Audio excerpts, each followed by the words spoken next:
Hello friends, அஸ்ஸலாமு அலைக்கும். எல்லோரும் எப்படி இருக்கீங்க? நல்லா இருக்கீங்களா? இன்னைக்கு காலை டிஃபன் தோசையும் தக்காளி சட்னியும். கடாயில் தேங்காய் எண்ணெய் ஊற்றி 1 ஸ்பூன் உளுந்தம்பருப்பு, கொஞ்சோண்டு கருவேப்பிலை, ஒரு வெங்காயம் போட்டு வதக்கணும். வதக்கின அப்புறம் 5 பல் பூண்டு, 3 தக்காளியும் போட்டு வதக்கணும்.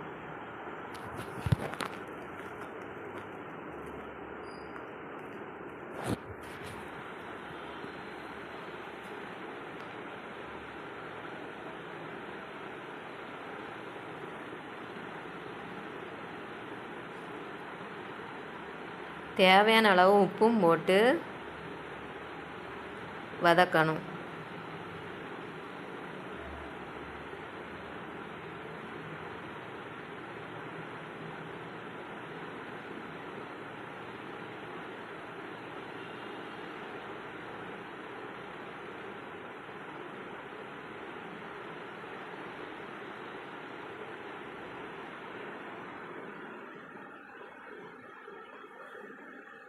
வதங்கதும் கொஞ்சோண்டு மல்லியிலையும் போட்டு 1 ஸ்பூன் வத்தல் தூளும் போட்டு ஆற வச்சு மிக்சி ஜாரில் போட்டு அரைக்கணும். தக்காளி சட்னி தாளித்து ஊற்றணும்.